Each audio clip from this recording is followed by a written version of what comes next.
Üzümüzdə ləkələr nəyə yaranır? Ən geniş yayılmış dəri ləkələri məhz günəşlə bağlıdır. Özəlliklə günəş kremi istifadə eləməyən şəxslərin üzündə ləkələr çox olur. Üzümüzdə ləkə yaradan digər səbəb isə bədənimizdəki hormonal dəyişikliklərdir. Özəlliklə hamiləlik dövrü, menopauza, yaxud da ki istifadə etdiyimiz hormonal preparatlar dərimizdə melazma adlanan qəhvəyə ləkələrin yaranmasına səbəb olur. Bundan başqa yaşla bağlı da dəridə ləkələrin sayı artır. Özəlliklə 40 yaşdan sonra fikir versəniz, dəridə olan ləkələrin miqdarı da çoxalmış olur. Əgər dəri problemlərindən təbii yolla xilas olmaq istəyirsinizsə, sizə İbraşe markasının Bright Botanical seriyasına aid olan üzüyuma südü, losyon və kremini tövsiyə edəcəm. İlk növbədə bildirim ki, məhsulların tərkibində dərimizə zərər verən sulfat, paraben və silikon kimi maddələr yoxdur. Məhsulun 98% təbii tərkiblidir. Etablı şəkildə istifadə olunduqda dərimizdəki rəng tonunu bərabərləşdirərək ləkələri də aradan qaldırır. Məsələn, ləkə lehinə olan təmizləyici süd dərimizi qurutmadan dərindən təmizləyir. Tərkibindəki taqua bitkisinin toxumları isə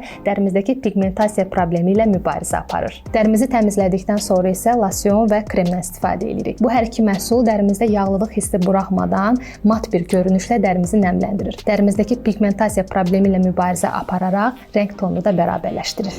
İbraşenin Bright Botanical seriyasına aid olan bu məhsullarını İbraşenin bütün filiallarından əldə edə bilərsiniz.